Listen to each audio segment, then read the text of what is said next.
क्या आपने कभी सोचा है कि एक कंपनी की फाइनेंशियल हेल्थ कैसे मेजर की जाती है? जैसे क्रिकेट मैच के स्कोर कार्ड से हमें टीम का परफॉर्मेंस पता चलता है, वैसे ही फाइनेंशियल स्टेटमेंट से हमें कंपनी का परफॉर्मेंस पता चलता है। किसी भी कंपनी के फाइनेंशियल स्टेटमेंट्स में तीन इंपॉर्टेंट डॉक्यूमेंट्स होते हैं: balance sheet, profit and loss statement और कैश फ्लो स्टेटमेंट। आज हम इनमें से एक की डॉक्यूमेंट जो है प्रॉफिट एंड लॉस स्टेटमेंट को समझेंगे और देखेंगे कि कैसे ये एक कंपनी की प्रॉफिटेबिलिटी सिचुएशन के बारे में आपको डिटेल में बताता है। पर आगे बढ़ने से पहले चलो एक क्विक क्विज करते हैं। आपके हिसाब से प्रॉफिट एंड लॉस स्टेटमेंट का मेन पर्पस क्या है? इज इट ए, आपके बिजनेस के टोटल एसेट्स दिखाना, या बी, आपके बिजनेस के सेल्स और एक्सपेंसेस का कंपैरिजन करना, या फिर सी, आपके बिजनेस के कैश फ्लो को ट्रैक करना? तो पॉज करो, सही जवाब सोचो और कमेंट करके हमें बताओ, और फिर पूरी वीडियो एंड तक देखो ताकि आपको पता चले कि इसका सही जवाब क्या है। और सब्सक्राइब बटन प्रेस करके बेल आइकॉन भी दबा दीजिए ताकि आप हमारा अगला वीडियो मिस ना करें। दोस्तों, प्रॉफिट एंड लॉस स्टेटमेंट बताता है कि एक कंपनी ने एक स्पेसिफिक पीरियड में कितना पैसा कमाया और कितना खर्च किया। ये स्टेटमेंट 2 साल का कंपैरिजन दिखाता है, जैसे करंट ईयर का और पिछले साल का, ताकि आप आसानी से समझ सके कि कंपनी का परफॉर्मेंस इंप्रूव हो रहा है या नहीं। प्रॉफिट एंड लॉस स्टेटमेंट होता है revenue minus expenses to show the profit, लेकिन ये तो सिर्फ आधी कहानी है। जैसे आप सिर्फ फाइनल स्कोर देख के मैच की स्ट्रैटेजी नहीं समझ सकते, वैसे ही कंपनी की प्रॉफिटेबिलिटी का पूरा हाल समझने के लिए हर इनकम और एक्सपेंस के टाइप का एनालिसिस करना जरूरी होता है। हर लाइन आइटम अपनी जगह इंपॉर्टेंट होता है, क्योंकि ये बताता है कि कंपनी का पैसा कहां से आया और किस चीज पर खर्च हुआ है। ये कॉन्सेप्ट और भी बेटर समझने के लिए हम एक लीडिंग एफएमसीजी कंपनी का एग्जांपल यूज करेंगे। प्रॉफिट एंड लॉस स्टेटमेंट में सबसे पहला लाइन आइटम होता है रेवेन्यू फ्रॉम ऑपरेशंस। ये वो इनकम है जो कंपनी अपने कोर बिजनेस से जनरेट करती है।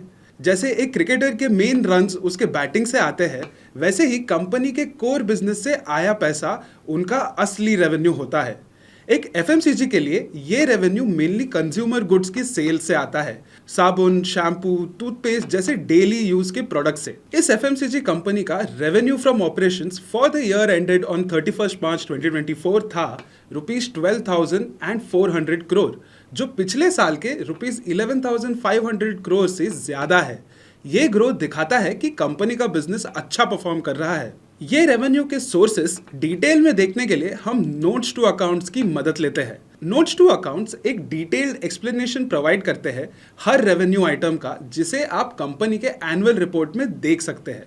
जैसे यहाँ पर नोट 34 दिया गया है, जो रेवेन्यू फ्रॉम ऑपरेशंस को ब्रेक डाउन करता है। इससे आपको पता चलेगा कि कंपनी ने किस प्रोडक्ट या सर्विस से कितना रेवेन्यू कमाया है। अगला लाइन आइटम आता है जो है अदर इनकम। जैसे क्रिकेट में एक टीम को कभी कभी बैटिंग में एक्स्ट्रा रन्स मिल जाते हैं ड्यू टू वाइड बॉल्स या नो बॉल्स, वैसे ही कंपनी भी अपने कोर बिजनेस के अलावा दूसरे सोर्सेस से भी इनकम जनरेट करती है, जैसे इंटरेस्ट इनकम या किसी एसेट की सेल से प्रॉफिट। इस एफएमसीजी कंपनी का अदर इनकम ₹482 करोड़ है, जो पिछले साल के ₹445 करोड़ से ज्यादा है। अब फाइनली आता है टोटल इनकम। टोटल इनकम होता है रेवेन्यू फ्रॉम ऑपरेशंस और अदर इनकम का सम। इस एफएमसीजी कंपनी का टोटल इनकम ₹12,800 करोड़ है फॉर FY24, जो पिछले साल के ₹11,900 करोड़ से हायर है। मतलब कंपनी ओवरऑल ग्रो कर रही है। अब बात करते हैं एक्सपेंसेस की, जो बताते हैं कि कंपनी ने अपने बिजनेस को चलाने के लिए कितना खर्चा किया। एक्सपेंसेस को समझना जरूरी है, क्योंकि जितना कम खर्चा उतना ज्यादा प्रॉफिट। चलिए एक एक करके डिफरेंट टाइप्स ऑफ एक्सपेंसेस को समझते हैं। पहला आता है कॉस्ट ऑफ मटेरियल्स कंज्यूम्ड। ये वो कॉस्ट है जो कंपनी अपने प्रोडक्ट्स बनाने के लिए रॉ मटेरियल्स पे खर्च करती है। जैसे कि एक एफएमसीजी के केस में सोप बनाने के लिए केमिकल्स और फ्रेग्रेंसेस का खर्चा कॉस्ट ऑफ मटेरियल्स कंज्यूम्ड में आता है। हमारी कंपनी के एग्जाम्पल में रॉ मटेरियल कॉस्ट ₹5,180 करोड़ है, जो पिछले साल के ₹5,300 करोड़ से थोड़ा कम है। नेक्स्ट है purchases of stock in trade.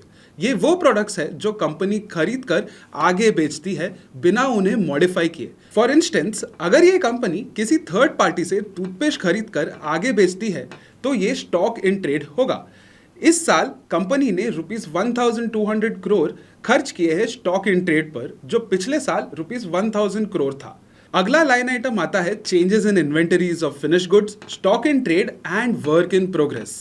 इस लाइन आइटम में वो डिफरेंस आता है जो कंपनी के इन्वेंटरीज में आया है साल के दौरान। इस एफएमसीजी कंपनी के केस में रुपीस 48 करोड़ का चेंज आया है।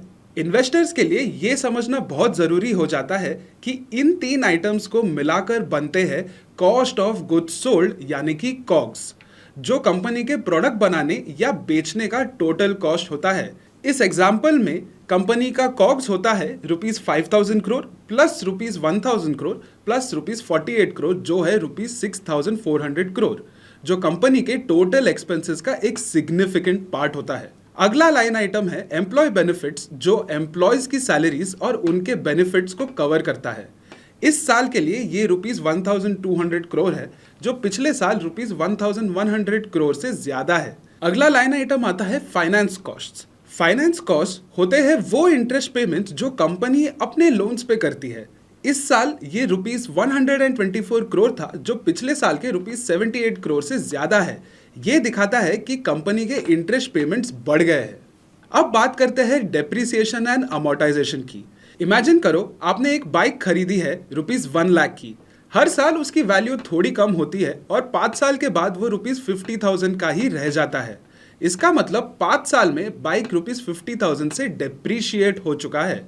अगर ऑन एवरेज इसका एनुअल डेप्रीसिएशन कैलकुलेट करें तो वो होता है rupees 10,000, that is 50,000 divided by 5। इस तरह कंपनी के टैंजिबल एसेट्स जैसे मशीनरी और इक्विपमेंट की वैल्यू भी हर साल कम होती है और उस एक्सपेंस को रिकॉग्नाइज करने के लिए कंपनी डेप्रीसिएशन लाइन आइटम का यूज करती है। अब अमोर्टाइजेशन भी कुछ ऐसा ही कॉन्सेप्ट है, बस फर्क ये है कि ये इनटैंजिबल एसेट्स जैसे पेटेंट्स या ट्रेडमार्क्स के लिए यूज किया जाता है। फॉर एग्जाम्पल, अगर कंपनी ने एक पेटेंट एक्वायर किया है 5 करोड़ का और ये 10 साल तक वैलिड है, तो हर साल उस पेटेंट की वैल्यू थोड़ी कम होगी, जो अमोर्टाइजेशन एक्सपेंस के रूप में प्रॉफिट एंड लॉस स्टेटमेंट में दिखाया जाता है। इस एफएमसीजी कंपनी का डेप्रिसिएशन और अमोर्टाइजेशन एक्सपेंस रुपीस 399 करोड़ है, जो पिछले साल रुपीस 310 करोड़ था। Last but not the least आता है अदर एक्सपेंसेस, जैसे एडवर्टाइजमेंट और पब्लिसिटी पे कंपनी ने रुपीस 849 करोड़ खर्च किया है, जो पिछले साल रुपीस 640 करोड़ थे। इससे समझ आता है कि कंपनी ने अपनी ब्रांडिंग और मार्केटिंग एफर्ट्स बढ़ाए हैं। बाकी के अदर एक्सपेंसेस रुपीस 1400 करोड़ है, जो पिछले साल रुपीस 1300 करोड़ से हायर है। इन सब एक्सपेंसेस को जोड़कर बनता है टोटल एक्सपेंसेस, जो इस साल रुपीस 10,500 करोड़ है। जब इस अमाउंट को हम टोटल इनकम से सब्ट्रैक्ट करते हैं तो मिलता है प्रॉफिट बिफोर टैक्स यानी कि पीबीटी, जो टैक्स डिडक्ट होने से पहले का प्रॉफिट होता है। इस केस में कंपनी का प्रॉफिट बिफोर टैक्स है रुपीस 2,300 करोड़ फॉर FY24, जो पिछले साल रुपीस 2,200 करोड़ था। और फाइनली टैक्स डिडक्ट करने के बाद जो बचता है वो होता है प्रॉफिट आफ्टर टैक्स यानी कि पैट, जो इस केस में रुपीस 1,800 करोड़ था फॉर FY24, जो पिछले साल 1,700 करोड़ था। आखिर में चलिए समझते हैं EPS यानी अर्निंग्स पर शेयर क्या होता है।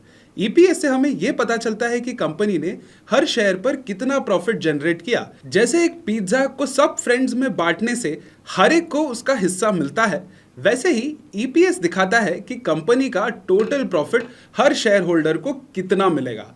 इसको कैलकुलेट करना भी बहुत आसान है। सिंपली कंपनी के उस साल के नेट प्रॉफिट को टोटल शेयर से डिवाइड कर दो और मिल जाता है आपका अर्निंग्स पर शेयर।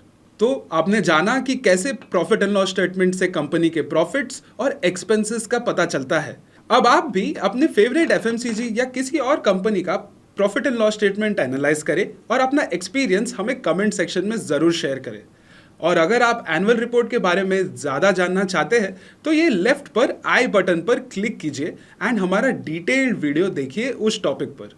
अब अगले एपिसोड में हम समझेंगे बैलेंस शीट के बारे में, जो कंपनी के एसेट्स और लायबिलिटीज का कंप्लीट पिक्चर देता है। Investments in securities market are subject to market risks. Read all the related documents carefully before investing.